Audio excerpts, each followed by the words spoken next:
So I became a mom with Genesis, and it was amazing until we brought the baby home. And then it was time to put her on a sleeping schedule. That was very challenging as I was breastfeeding. All she wanted was to be on me. She would not sleep and I would not sleep. And so I was constantly tired. And on top of that, I didn't know that I had postpartum. And so one day I was home, I was exhausted. My levels of hormones were all over the place. And I said, I'm just not good enough to be her mom. And I'm not good enough to be David's wife. It's just, I'm not good enough. I can't do this. And so I decided to give her a shower, a bath, actually, a nice bath, and feed her and put her down. And then I decided that I was going to leave. And I didn't know really where I was going. The only place I could think of was my best friend's Georgina's house, which was in West Virginia. I don't know how I was gonna get there, but this is what I was thinking. And so as I'm walking down the stairs, David walks in. Mind you, he's supposed to be at work. At that time, he was working like over 80 hours a week. So I was always home alone with the baby. But that day he decided to come home around lunchtime, you could say. And it was very odd. But he walks in and he asked me where was I going. And I told him that I was leaving. And then he said, okay. And he looked at my hands. I did not have Genesis. So he asked me where was Genesis. And I told her she's upstairs sleeping, that I had fed her and I had bathed her. And he asked me if my mom was upstairs. And I said, no. And so he took a minute. He breathed and he was like, oh, okay.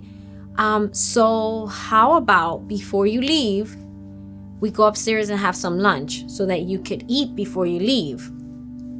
And I thought about it. I was hungry. And I said, okay, fine. I'll go upstairs and I eat.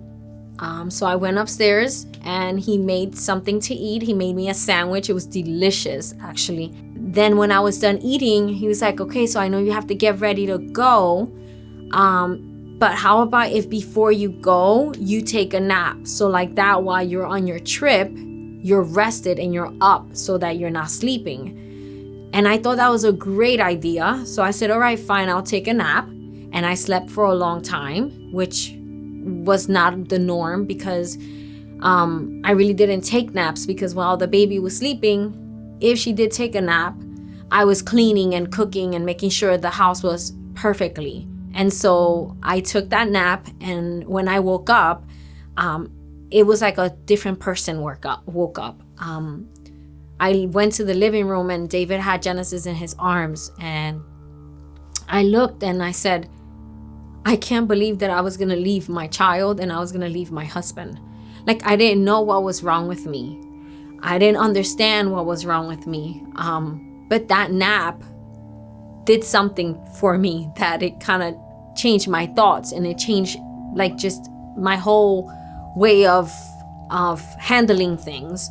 And and thankfully the way that David handled that, I mean, the way that the Holy Spirit spoke to him to come home, and the way that he handled that with such serenity and peace and understanding, without any judgment or thinking I was crazy, and just gave me something to eat and literally put me to sleep and told me to go take a nap.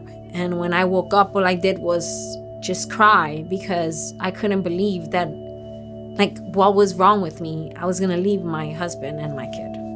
And so 11 years later, I'm still here.